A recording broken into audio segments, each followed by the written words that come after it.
वृत्त के अंतर्गत आज का टॉपिक है कुछ प्रमेय। तो प्रमेय नंबर 6, किसी वृत्त अथवा सर्वांग सम वृत्तों की बराबर जीवाएं केंद्रों से समान दूरी पर होती है। तो उत्पत्ति वृत्त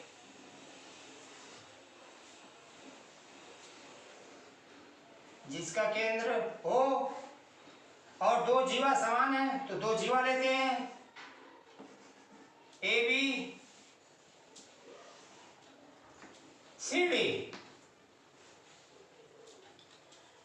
जीवा, और केंद्र से समान दूरी पर है, तो केंद्र से जीवा पर डाला गया लंब एम, केंद्र से जीवा पर डाला गया लंब एन, तो यही बराबर है, सिद्ध करना है। तो दिया है वृत्त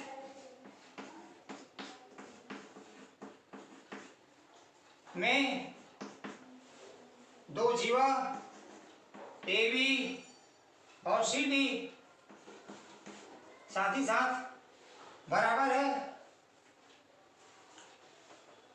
ओ एम, लंब खींचे ए बी,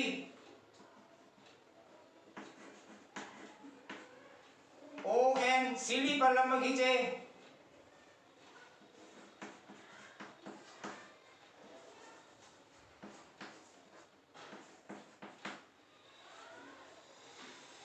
सिद्ध करना है ओ एम बराबर ओ एन केंद्र से समान दूरी पर है। रचना ओ को ए से सी से मिलाया, ओ को ए व सी से मिलाया, तो दोनों त्रिभुज को देखते हैं। तो अपने को दिया हुआ है ए बी और सी डी दो जीवा समान है, तो ए बी बराबर सी डी दिया है। तो हम जानते हैं केंद्र से जीवों पर डाला गया लंब जीवों को समद्विभाजित करता है। तो हम दोनों पक्षों में ए बी 1/2 से गुणा करते हैं, से गुणा करने पर अब स्पष्ट बता रहे हैं केंद्र से जीवा पर डाला गया लंब जीवा को समद्विभाजित करता है। तो ए एम बराबर सी एम, कारण में लिखेंगे केंद्र से जीवा पर डाला गया लंब उसे समद्विभाजित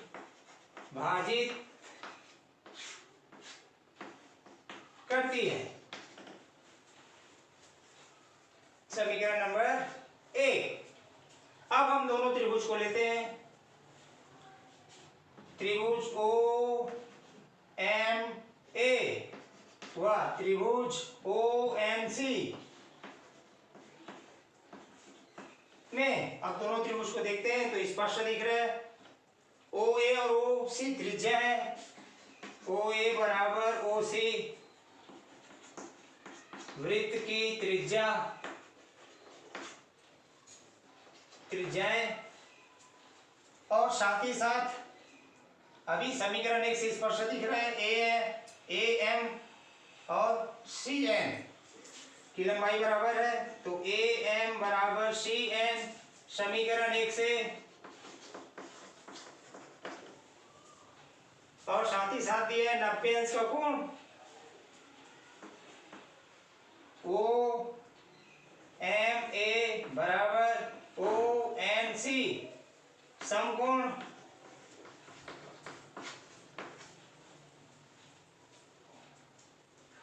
अब हम बता सकते हैं दोनों त्रिभुज भुजा कोण भुजा प्रमेय से दोनों त्रिभुज सर्वांग सम ओ एम ए सर्वांग सम का संकेत त्रिभुज ONC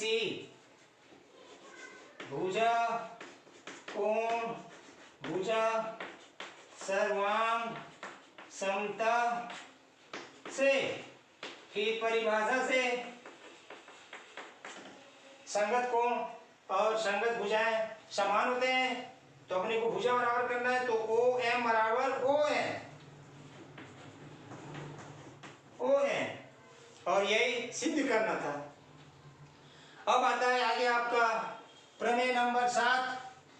वृत्त के किसी चाप द्वारा केंद्र पर आंतरिक कोण वृत्त के परिधि के शेष भाग के किसी बिंदु पर आंतरिक कोण का दोगुना होता है।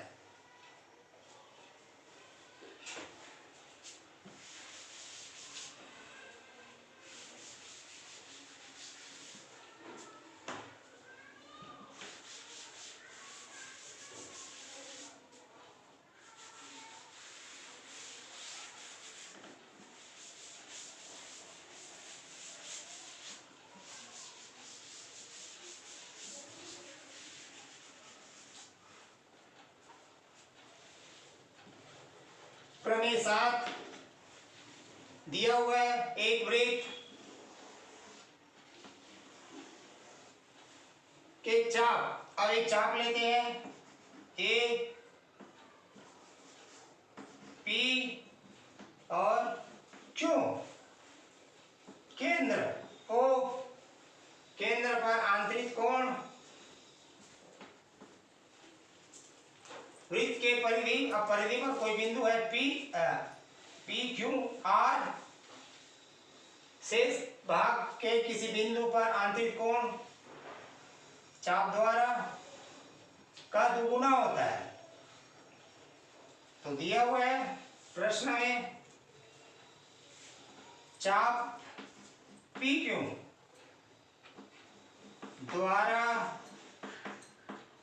केंद्र पर बना कोण PRQ, ये परिधि पर बना कोण है, तो हम लिखेंगे केंद्र पर, तो POQ, कोण POQ व शेष परिधि के कोण, शेष परिधि यानी परिधि पर, तो कोण है PRQ है। सिद्ध करना है कोण POQ बराबर शेष परिधि वाले कोण का दुगुना होता है, तो PRQ। रचना R को O से मिलाते हुए आगे M तक बढ़ाया, R को O से मिलाते हुए M तक बढ़ाया। अब त्रिभुज POR में उत्पत्ति कथन और कारण, तो त्रिभुज लिया मैंने, त्रिभुज POR में OP और OR वृत्त की त्रिज्या है, OP बराबर OR, वृत्त की त्रिज्याएं। तो इस त्रिभुज में दो भुजा बराबर है, तो समद्विबाहु त्रिभुज के सम्मुख कोण बराबर होते हैं। OPR बराबर कोण ORP, समीकरण नंबर 1 यहां लिखेंगे हम, किसने समद्विबाहु त्रिभुज के कोण, ये दोनों कोण बराबर हो गया। अब ये कोण देखते हैं बहिष्ठ कोण प्रमेय से, POM, ये कोण इन दोनों कोणों के योग के बराबर होता है, तो बहिष्ठ कोण प्रमेय से कोण पी ओ एम बराबर कोण ओ पी आर धन कोण ओ आर पी। समीकरण नंबर 2। अब समीकरण 1-2 को देखो, इस ओ कोण ओ पी आर की जगह ये लिख सकते हैं हम। तो समीकरण 1 हुआ 2 से पी ओ एम बराबर ओ आर पी धन ओ आर पी। सरल करने से 2 ओ आर पी समीकरण नंबर 3। अब इसी प्रकार इस त्रिभुज क्यू ओ आर में, त्रिभुज क्यू ओ आर में स्पष्ट दिख रहा है ओ क्यू बराबर ओ आर। वृत्त की त्रिज्या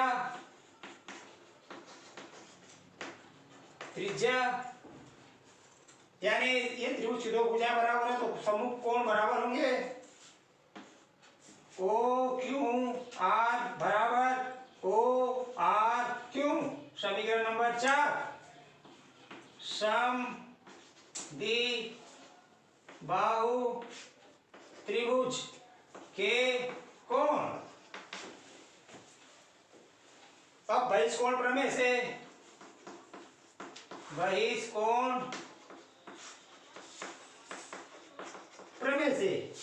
ये कोण इन दोनों कोणों के योग के बराबर होगा।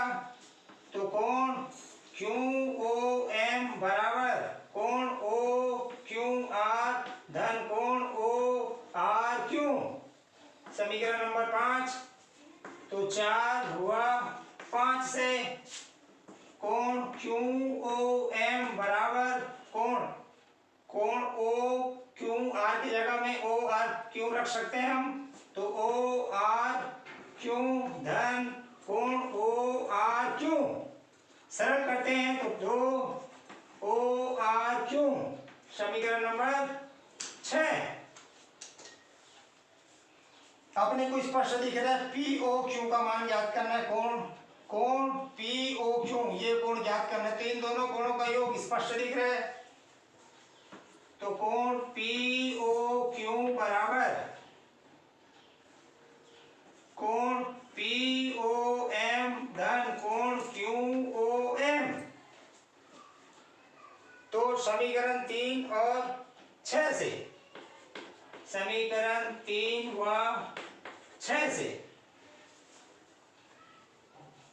इन दोनों कोणों का मान रखते हैं। स्पष्ट दिख रहा है कोण पी ओ एम तो मान रखते हैं।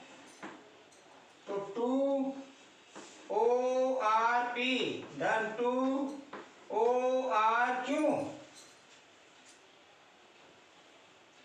दोनों का मान रख दिए समीकरण 3 और 6 से। आगे 2 घनिष्ठ दिख रहा है ओ आर पी धन ओ आर क्यू। अब चित्र से देखें O R P O R Q ये दोनों कोणों का योग स्पष्ट दिख रहा है पी आर क्यू। तो 2 कोण पी आर क्यू इस प्रकार सिद्ध हो गया। इस प्रकार आगे बढ़ते हैं। अब प्रमेय नंबर 8। वृत्त की परिधि के किसी बिंदु पर व्यास द्वारा आंतरिक कोण समकोण होता है।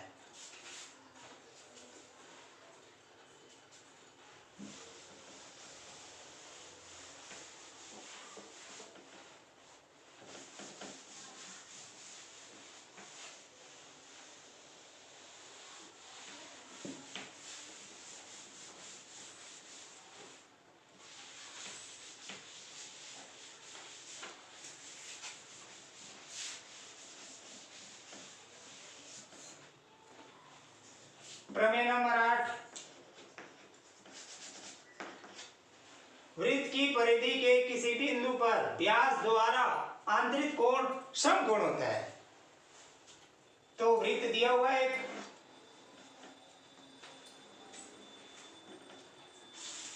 और ये वृत्त का व्यास AB किसी बिंदु पर व्यास द्वारा अंतरित कोण, कोई बिंदु ले लिए परिधि पर सी, तो ये अंतरित कोण समकोण होता है। यही सिद्ध करना है। तो दिया है वृत्त पर व्यास द्वारा आंतरिक कोण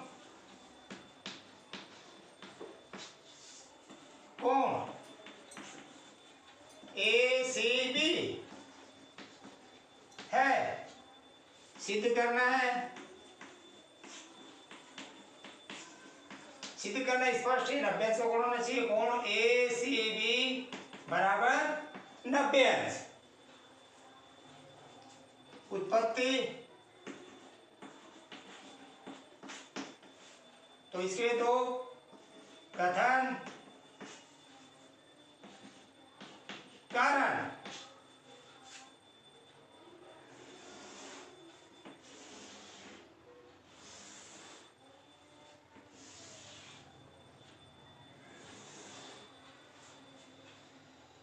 तो स्पष्ट दिख रहा है ये O। तो एक सरल रेखा में कोण कितने अंश का कोण बनता है? 180। स्पष्ट दिख रहा है। तो कोण AOB बराबर 180। समीकरण नंबर 1 कहां से? सरल रेखा से। और हम जानते हैं केंद्र से चाप द्वारा बना कोण शेष परिधि पर बने कोण का दुगुना होता है। तो AOB बराबर 2 कोण ACB। समीकरण नंबर 2 क्या लिख सकते हैं? चाप AB का केंद्र पर बना कोण। अब स्पष्ट दिख रहा है समीकरण 1 और 2 से। लेफ्ट बराबर है तो राइट भी बराबर हो जाएंगे। तो समीकरण 1 हुआ 2 से। तो 2 कोण ACB बराबर 180 अंश। तो कोण ACB बराबर 180 बटे 2, सरल करने से आया 90 अंश। तो कोण ACB बराबर 90 अंश। इस प्रकार सिद्ध हो गया वृत्त की परिधि के किसी बिंदु पर व्यास द्वारा आंतरिक कोण समकोण होता है। अब आता है प्रमेय नंबर 9। वृत्त के एक ही खंड में बने कोण आपस में बराबर होता है।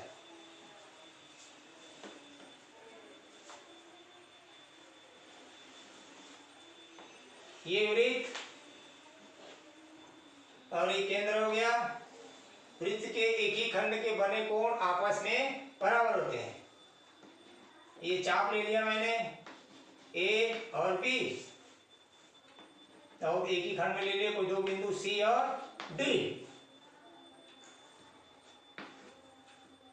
तो ये बना है कोण चाप द्वारा और ये भी बना है कोण। तो ये दोनों कोण आपस में बराबर होते हैं। ये सिद्ध करना है। तो दिया है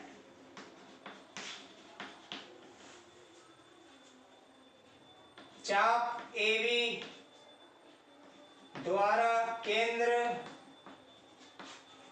पर बना कोण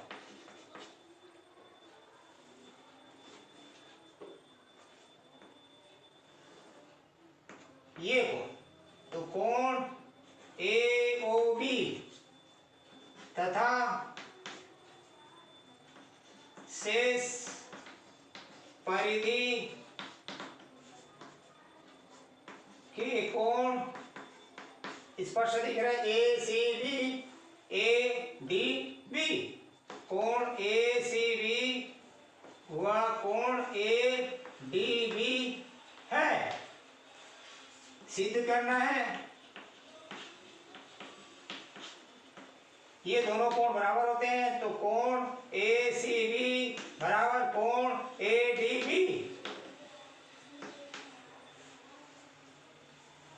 अब उपपत्ति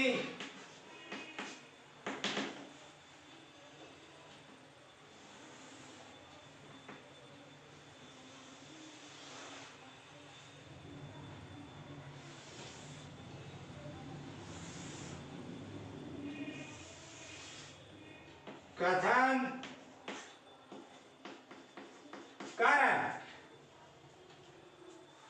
तो स्पष्ट दिख रहा है, चाप द्वारा केंद्र पर बना कोण शेष परिधि बने कोण का दुगुना होता है। अपने को प्रमेय मालूम है, तो हम लिख सकते हैं चाप ए बी द्वारा केंद्र पर बना कोण, तो केंद्र पर बना कोण ए ओ बी बराबर 2 ए सी बी कोण। समीकरण नंबर 1।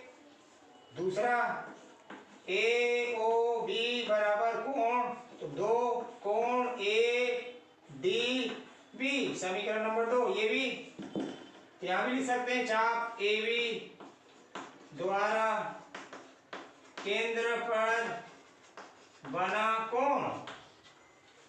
तो स्पष्ट दिख रहा है, समीकरण 1 और 2 से लेफ्ट बराबर है तो राइट बराबर हो जाएंगे। समीकरण 1 व 2 से तो 2 कोण ए सी बी बराबर 2 कोण ए डी बी। अब दो को काट दिए, सरल कर दिए, तो बचा क्या, ए कोण ए सी बी बराबर कोण ए डी बी, जो कि यही सिद्ध करना था। दोनों कोण बराबर हो गया। इस प्रकार प्रमेय वृत्त के एक ही खंड में बने कोण आपस में बराबर होते हैं। अब इन प्रमेयों से रिलेटिव है आपका प्रश्नावली। प्रश्नावली 2।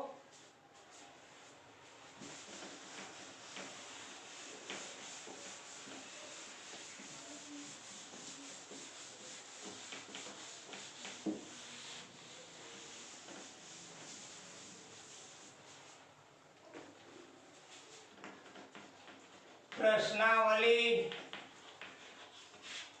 2 का क्वेश्चन क्रमांक 2। 10 सेंटीमीटर और 24 सेंटीमीटर की दो समानांतर जीवाएं वृत्त के केंद्र के विपरीत ओर है। जीवाओं के बीच की दूरी 17 सेंटीमीटर है। तो वृत्त का व्यास ज्ञात कीजिए। तो एक वृत्त दिया हुआ है, केंद्र O और दो जीवा ए बी और सी डी। तो दोनों जीवों की लंबाई दे दी है, तो मान लिया 10 सेंटीमीटर पहले जीवा को और दूसरी जीवा की लंबाई आपका 24 सेंटीमीटर। और दोनों जीवाओं के बीच की दूरी दी है, इन दोनों के बीच की दूरी दी है। तो मैं केंद्र से पहले जीवा पर लंब डाला m और दूसरी जीवा पर लंब डाला n, और तीनों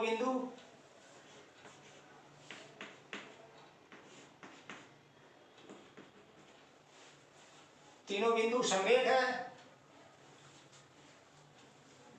और O को A से मिला दिए और C से मिला दिए, जो कि त्रिज्या है, वृत्त की त्रिज्या है। तो स्पष्ट हो गया, OM और ON इन दोनों का योग 17 सेंटीमीटर है। तो दिया हुआ है CD समानांतर है AB और दोनों जीवा समानांतर दिए हुए हैं, और NOM समरेख है। तो MN की लंबाई दी है 17 सेंटीमीटर। तो OM बराबर x माना, तो ON ये x हो गया। तो टोटल लंबाई में इस लंबाई को घटाएंगे तो ये आ जाएगा 17 माइनस x। तो 17 माइनस x, और केंद्र से जीवा पर डाला गया लंब जीवा को समद्विभाजित करता है। चूंकि केंद्र से जीवा पर डाला गया लंब जीवा को समद्विभाजित करता है, यानी AM बराबर AB बटे 2। तो ए बी का मान दिया है 10/2, सरल करते हैं तो 5। इसी प्रकार सी एन जीवा का आधा CD/2, CD की लंबाई दी है 24/2, सरल करने से है 12। इस प्रकार अब हम समकोण चित्र लेते हैं OMA में पाइथागोरस प्रमेय से। तो पाइथागोरस प्रमेय कहता है कर्ण का वर्ग बराबर लंब का वर्ग धन आधार का वर्ग। स्पष्ट दिख रहा है। अब मान रखते हैं तो OA का वर्ग बराबर OM का दिया है x का वर्ग धन AM दिया है आपका 5, इसकी लंबाई 5 निकाले हैं और इसकी लंबाई भी 12 सेंटीमीटर। तो ये 5 का वर्ग समीकरण नंबर 1। अब दूसरा समकोण भी दिख रहा है त्रिभुज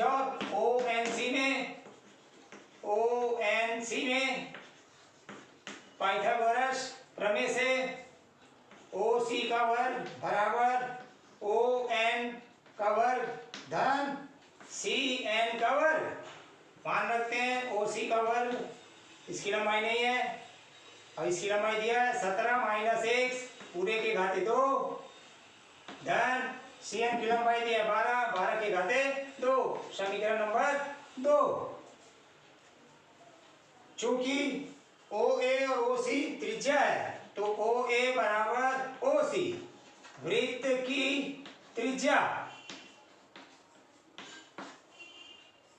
तो दोनों पक्षों का वर्ग करने पर तो OA के घाते 2 बराबर OC के घाते 2। तो समीकरण 1 और 2 से स्पष्ट दिख रहे हैं दोनों का मान। तो समीकरण 1 व 2 से x के घाते 2 धन 5 के घाते 2 बराबर 17 - 1 के घाते 2 धन 12 के घाते 2। अब सरल करते हैं तो x के घाते 2 धन 25 बराबर x 17 - x के घाते 2 को 2 बार गुणा करना है तो 289 - 34x plus x square plus 12 का 12 तो 144। तो x स्क्वायर कर लिया। अब x को इस तरफ पक्षांतर करते हैं तो 34x बराबर, अब संख्या इन दोनों को जोड़ते हैं तो 433 - 25 सरल करते हैं तो 34x बराबर, इन दोनों को घटाएंगे तो 408। तो x बराबर 408/34। तो 34 से काटते हैं, सरल करते हैं, 34 से कम 34 दूनी तो x बराबर 12। अब x का मान समीकरण 1 से रखने पर तो OA के घाते 2 बराबर 12 के घाते 2 धन 5 के घाते 2 सरल करते हैं तो 144 धन 25 और सरल करते हैं तो 169। तो OA बराबर 169 का वर्गमूल। तो 169 का वर्गमूल होता है 13। तो त्रिज्या निकल गया। अपने को ज्ञात करना है व्यास। तो व्यास बराबर 2 गुणित OA त्रिज्या, तो 2 गुणित 13 बराबर 26 सेंटीमीटर। इसी प्रकार प्रश्नावली को हल करना है।